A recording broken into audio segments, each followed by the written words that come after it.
Jesus. Te louvamos, Pai, em nome do Senhor Jesus. Amém. Os irmãos podem se assentar.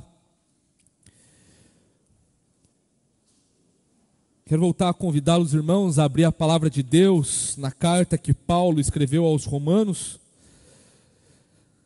no capítulo 8.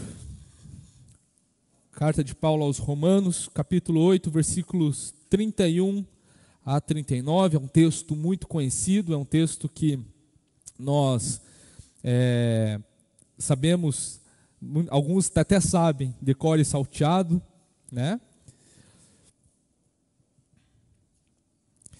Carta do apóstolo Paulo aos Romanos, capítulo 8, versículos de 31 a 39.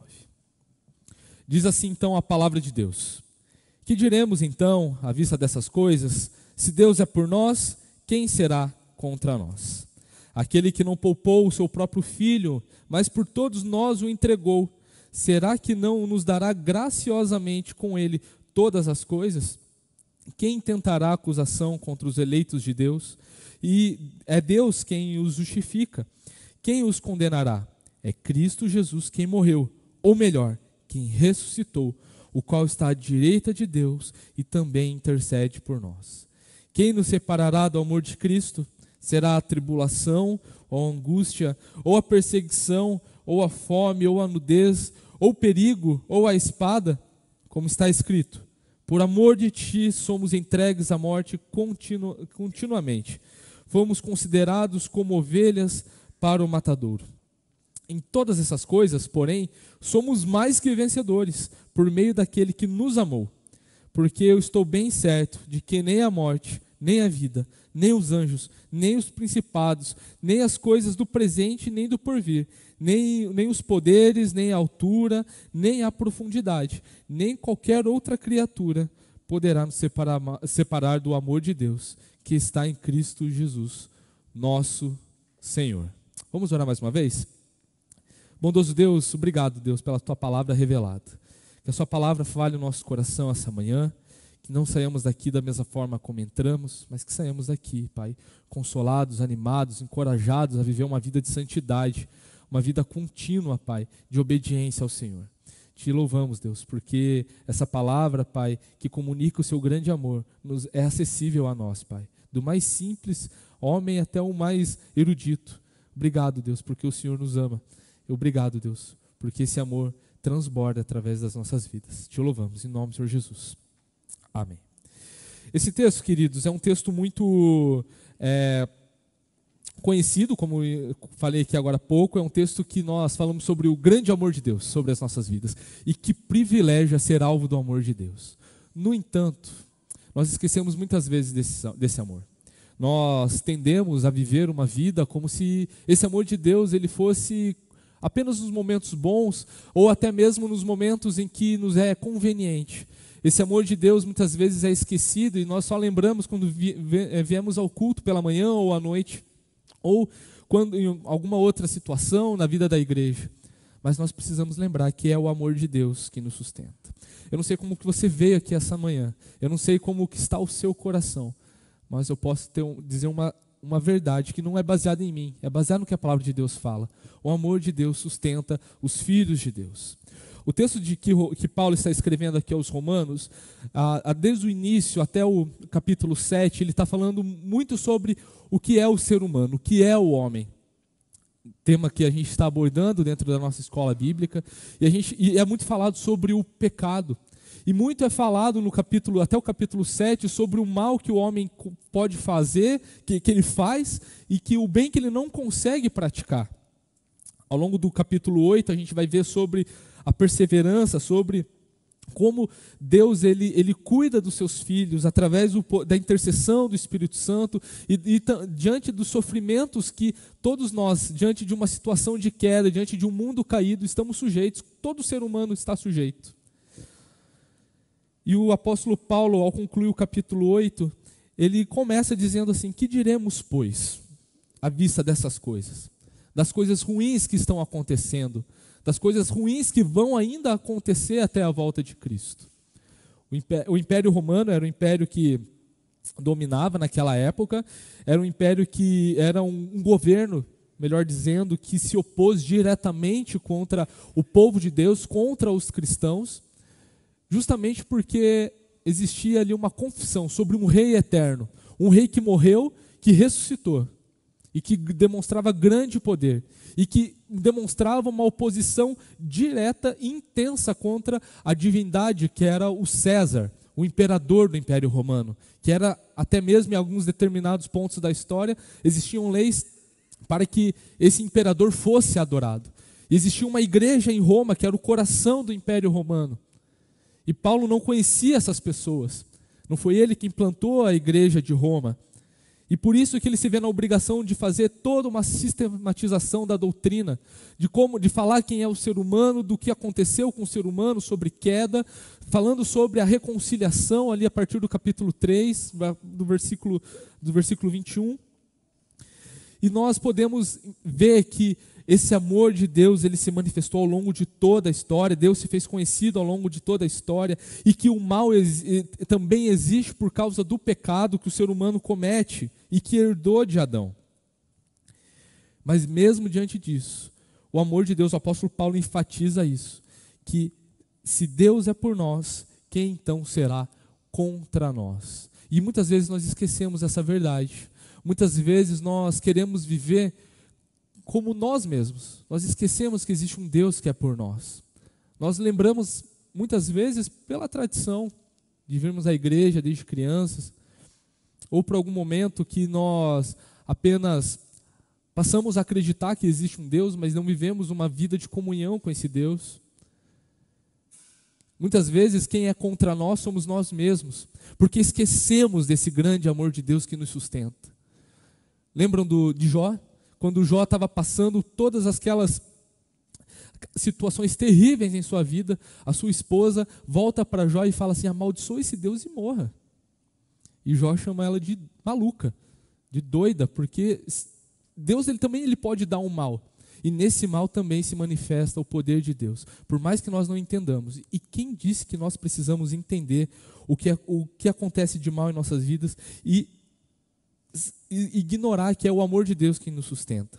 No versículo 28 do mesmo capítulo, Paulo fala sobre o Espírito Santo que habita em nós, que intercede também pela nossa vida. Versículo 28 fala o seguinte: sabemos que todas as coisas cooperam para o bem daqueles que amam a Deus, daqueles que são chamados segundo o seu propósito. Todas as coisas, todas as coisas. Existe essa pergunta retórica: se Deus é por nós, quem será contra nós? Isso implica uma certeza que Paulo está querendo colocar na mente dos cristãos de Roma, que é a certeza de que o Espírito Santo é por nós em qualquer circunstância. Isso ultrapassa o espaço, o tempo, aquilo que dá para tocar, aquilo que não dá para tocar, aquilo que nós esperamos, aquilo que nós estamos vivenciando. O amor de Deus é superior a todas essas coisas. E existe uma construção gradual da obra de Deus quanto ao seu plano de salvação na vida do homem. Percebam aqui comigo, no versículo 31, Paulo, fazendo uma pergunta retórica, ele está afirmando que Deus é por nós. Ele está afirmando, Deus é por nós. E Paulo, ele continua falando, provando essa tese dele, de que Deus é por nós, porque no versículo 32, ele entregou seu filho, mesmo na época que nós éramos pecadores, e nisso Paulo está argumentando de que, ainda quando éramos pecadores, Deus entregou o seu melhor, e não será agora que ele vai deixar de dar aquilo que precisamos. O Salmo 23, uma releitura que uma banda cristã faz sobre o Salmo 23, que é muito pertinente, de que o Senhor é meu pastor, nada me faltará, é de que aquilo que nós não temos, nós não precisamos. Isso nos ensina a ter um coração grato, isso nos ensina a ter um coração contente. A palavra contentamento, a palavra contente é a mesma coisa. Está falando sobre ter um coração não apenas feliz, alegre, mas um coração grato, um coração que, mesmo diante das coisas ruins, é um coração que consegue agradecer ao Senhor por aquilo que, não por aquilo que Ele pode dar, mas por aquilo que Ele já fez por nós, por aquilo que Ele é, Deus Salvador, Deus que ama, Deus que se revela, Deus que é por nós.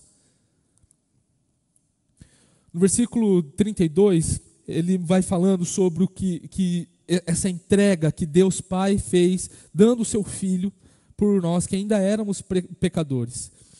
No versículo 33, a gente vai ver sobre a doutrina da justificação, que é basicamente os méritos de Cristo, nessa entrega, baseado no amor, de que agora os méritos de Cristo são colocados no coração daqueles que creem, na vida daqueles que creem. Esse Filho, ele morreu em nosso lugar. No versículo 34 ele vai falar ali, quem nos condenará? É Cristo que morreu, ele morreu em nosso lugar, ele ressuscitou, garantindo então a nossa ressurreição no último dia.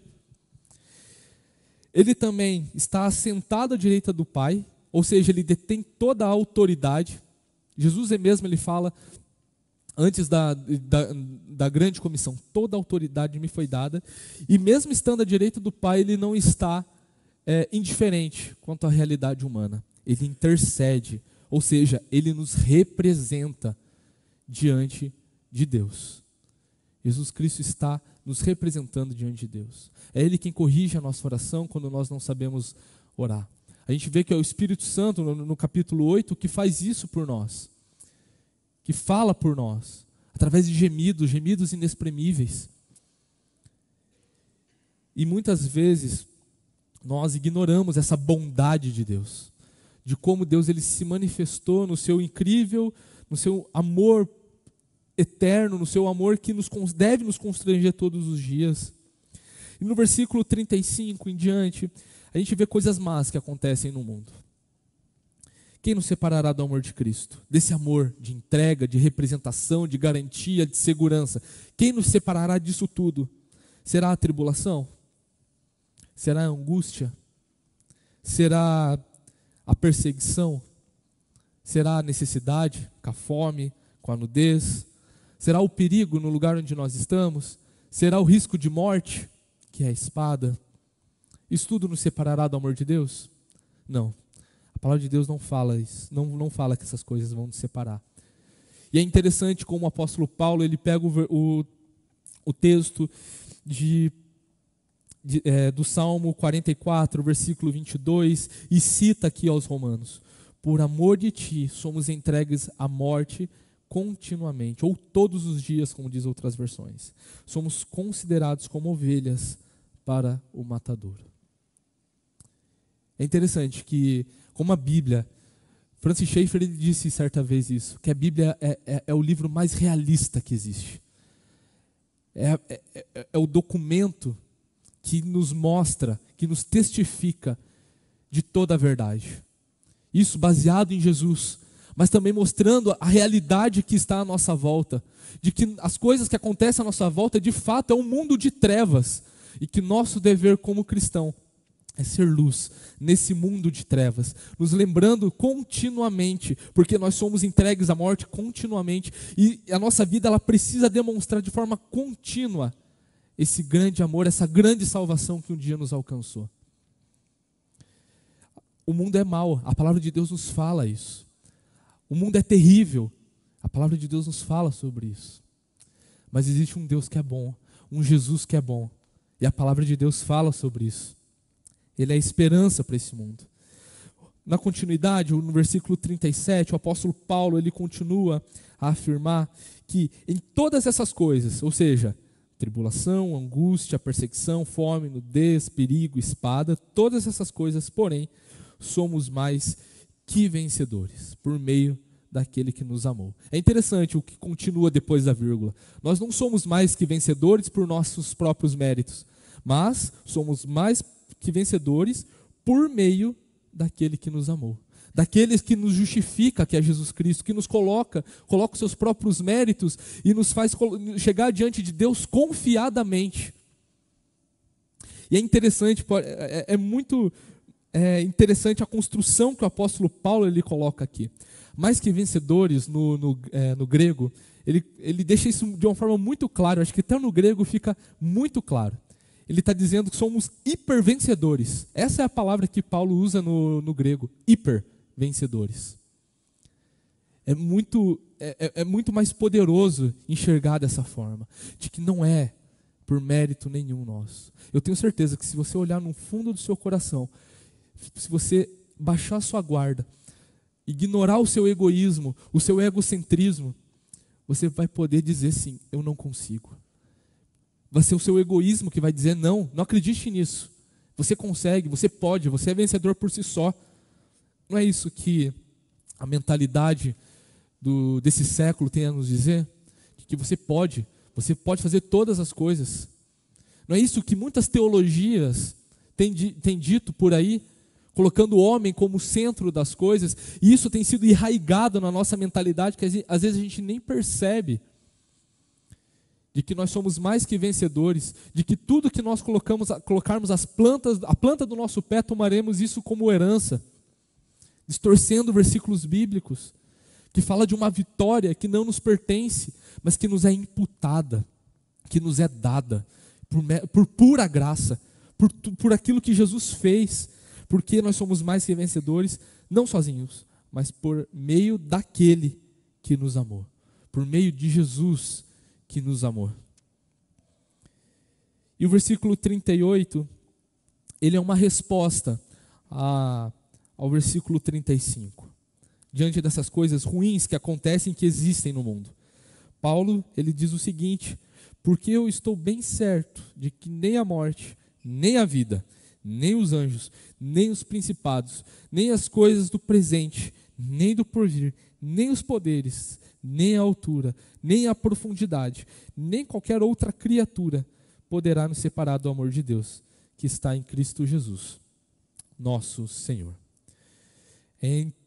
É lindo de ver como esse grande amor ele se manifesta, de ver como esse grande amor ele é revelado por nós, de como ele é certo, de como ele é seguro, de como nós podemos andar confiadamente, tendo a certeza da nossa salvação, por mais difícil que seja. Eu não sei como você chegou essa manhã, mas eu posso dizer, Jesus não te abandonou, Jesus não esqueceu de você, Jesus te ama. Se você está aqui é porque o Espírito Santo te conduziu até aqui para que a palavra seja eficaz no seu coração e transforme aquilo que precisa ser transformado, precisa ser ajustado, melhorado, ou até mesmo arrancado, porque está te fazendo pecar, porque está te fazendo ver Jesus como um personagem da história, e não como Deus, o Deus que ama, o Deus que salva. Esse amor que nos constrange todos os dias precisa ser uma realidade no nosso jeito de agir, no nosso modo de agir. O apóstolo Paulo fala, quando ele está falando aos atenienses, que era um povo muito religioso, lá no capítulo 17 de Atos, Paulo fala que é por causa de Jesus que nós existimos, nos movemos e fazemos qualquer outra coisa. É por meio desse Cristo que morreu, ressuscitou, está sentado à direita de Deus e intercede por nós, que nós fazemos qualquer coisa. Não permita que você seja um crente ateu. Sabe um crente ateu? Que diz que crê em Deus, que crê em Jesus, mas vive como se Deus não existisse. Vive conforme as suas próprias paixões, as suas próprias vontades, achando que por si só você é mais que vencedor. A certeza da salvação não está baseada no que você faz ou pode fazer. A vitória contra o pecado, a vitória contra essas coisas ruins que acontecem e que nós estamos sujeitos. A palavra de Deus não nos isenta dessas coisas. A palavra de Deus não nos dá base para ter um triunfalismo sobre como a teologia da prosperidade tende a nos dar. A palavra de Deus nos deixa claro de que existem as coisas ruins, mas que a vitória nessas coisas não está baseado naquilo que nós podemos fazer para evitá-las nesse mundo terreno, mas está baseado no amor de Deus, que transcende o espaço, transcende o tempo, é além das minhas expectativas, das suas expectativas, daquilo que você pode fazer. E isso tudo existe uma segurança eterna. O mesmo apóstolo Paulo, ele fala que ele pode ser abalado, mas não destruído. A palavra de Deus nos traz a fé, e a fé é uma ferramenta imprescindível para a nossa vida. É um dom de Deus que nos é colocado a fim de que nós vivamos. Podemos ser abalados, mas não destruídos. Podemos viver com muito sofrimento ao longo da nossa vida ou não, mas independente disso, nada nos separará do amor de Deus. Que nessa manhã você possa ser constrangido pelo que o Senhor diz, pelo que o Espírito Santo te confronta no seu coração. Que nessa manhã e daqui em diante você possa viver uma vida de plena santidade, de justiça, buscando o Senhor por aquilo que é e não por aquilo que Ele pode fazer por você. Lembre-se, você é mais que vencedor. A sua identidade, a identidade daquele que crê em Jesus, está baseada naquilo que Jesus fala sobre quem é você, porque Ele te comprou. A sua identidade foi comprada pelo sangue de Jesus. E Deus se agradou do sacrifício de Cristo. Foi o próprio Pai que entregou o seu próprio Filho, por amor a nós.